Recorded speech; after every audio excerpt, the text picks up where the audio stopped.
Hey guys, if you're on the VZ files or the AK files, I'm Aracuda. This is a VZ2008. I've got a couple of them. And I'm not happy with the trigger pull in these things, so I try to make them lighter. First thing I do is on the checkpoints, they don't have this spring here. So bend that thing out of the way.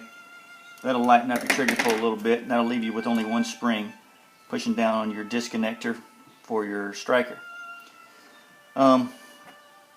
And you can adjust that and adjust that, but what happens, I want to tell you guys, if you get it too light, what happens sometimes is this thing called the Gremlin. You guys online call it, but what it is basically you don't have enough spring pressure.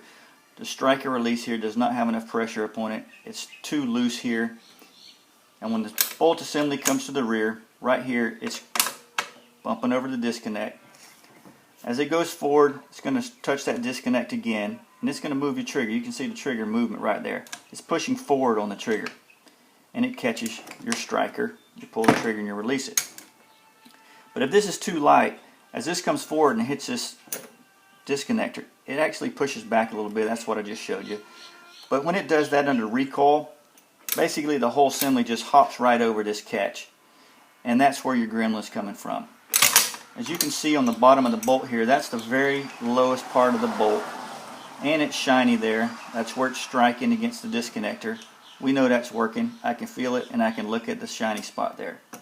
It's doing its job. It doesn't need a tab on it. It's doing what it's supposed to do.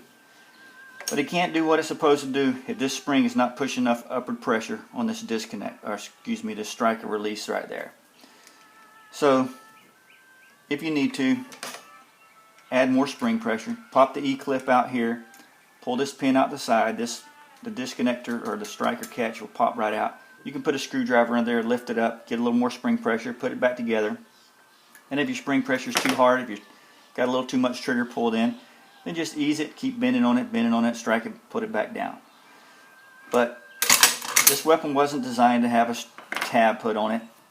It was designed to work the way it was designed to work the way it's supposed to work. But anyway, hey, that's my story. I'm sticking to it. And for you guys on there that want a picture, I've dremeled off part of my trigger guard here so I can get to my mag release better. Also, for you guys that's got these, you want a muzzle nut instead of the little thing, just take a Dremel tool, Dremel it straight off the side there, make you a cool design, whatever. There you go, you got a muzzle thread protector instead of that slant brake, which never came on these things. But anyway, hope you enjoyed the video. It's my first one about any kind of tutorial or whatever, if you want to call it that. You guys have a good one. I'll catch up with you later.